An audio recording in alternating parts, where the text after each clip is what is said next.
Hi friends, मैं हूं अदनान यासीन और आज की इस वीडियो क्लास में आपको कहता हूं खुश आमदीद। अगर आपने मेरे चैनल को सब्सक्राइब नहीं किया तो अभी रेड बटन पे क्लिक करके मेरे चैनल को सब्सक्राइब कीजिए और साथ ही बेल के आइकन को प्रेस कीजिए ताकि जब भी मैं कोई नई वीडियो अपलोड करूं तो सबसे पहले आपको उसका नोटिफिकेशन मौसूल हो जाए।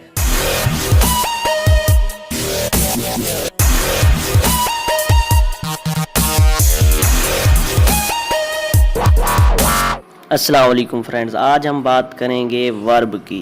वर्ब को कहते हैं हम फेल, यानी कि किसी भी काम को हम क्या कहेंगे, वर्ब कहेंगे। जैसा कि उठना, बैठना, सोना, खेलना, पीना, कूदना, ये क्या हैं, ये सब के सब वर्ब हैं और उर्दू में इनको फेल कहते हैं। और इनकी मज़ीद कितनी 4 फॉर्म्स होती हैं। एक होती है सिंपल प्रेजेंट, दूसरी होती है सिंपल पास्ट, तीसरी होती है पास्ट पार्टिसिपल और चौथी जो होती है फॉर्म उसे हम प्रेजेंट पार्टिसिपल कहते हैं, जिसे आईएनजी वाली फॉर्म भी कहा जाता है। Example play, played, played, playing.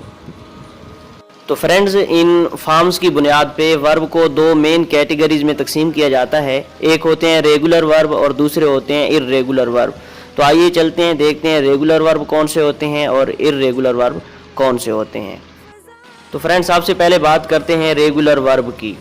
Regular verb ऐसे वर्ब होते हैं जिनकी दूसरी और तीसरी फॉर्म बनाते वक्त उनके आखिर पे हम ईडी का इजाफा कर देते हैं, यानी कि उसके आखिर पर ईडी ऐड करते हैं तो वो रेगुलर वर्ब होते हैं। मिसाल के तौर पर प्ले से प्लेड, प्लेड, एंजॉय से एंजॉयड, एंजॉयड, लव से लव्ड, लव्ड, जंप से जंप्ड, जंप्ड। यानी कि ये ऐसे वर्ब हैं जिनकी दूसरी और तीसरी फॉर्म बनाते वक्त हम इनके आखिर पे सिर्फ़ और सिर्फ ईडी का इजाफा करते हैं और इसकी दूसरी और तीसरी फॉर्म बन जाती है। ऐसे तमाम वर्ब रेगुलर वर्ब कहलाते हैं।